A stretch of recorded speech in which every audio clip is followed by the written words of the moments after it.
Hi, my name is Annalee Kruger with Care Right Incorporated.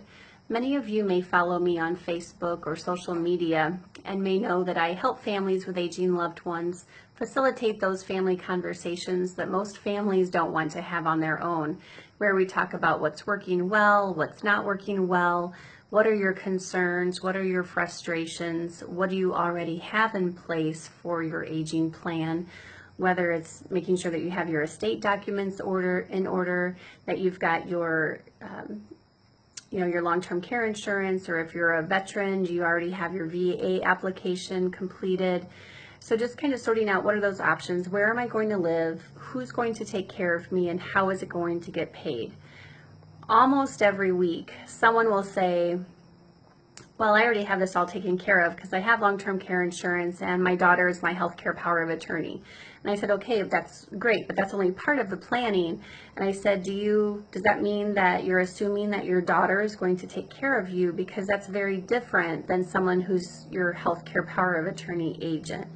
Your healthcare POA that you appoint is your decision maker. That doesn't mean that that's going to be your caregiver. So if you're a family in this situation, just make sure that if you haven't had that conversation about what are the expectations by naming you as a power of attorney, or what am I expecting from my adult children as I age, if you haven't had that conversation as a family yet, I would strongly encourage you to do so, because what I do know is that the aging process is bumpy and things can change very quickly. Heart attacks happen, strokes, urinary tract infections, all these things can change very quickly and really put families in a scramble type position.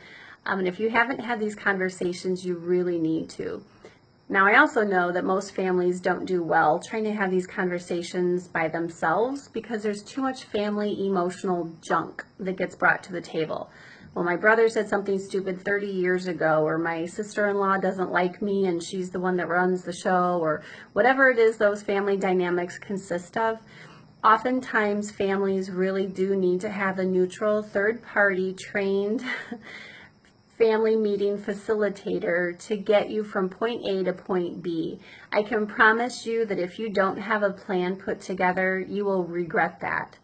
I tell families every day, I say there's certain things that you want to wing in life, like not having a reservation when you go out to eat, but you certainly don't want to wing your aging years and who's going to take care of you, where you're going to live, and get it sorted out as far as who's going to pay for care. Medicare is not a payer source.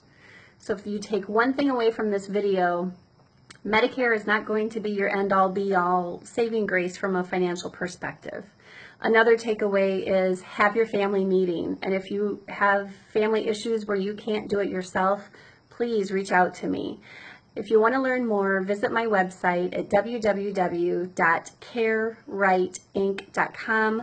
That's CARERIGHTINC.com. Thank you.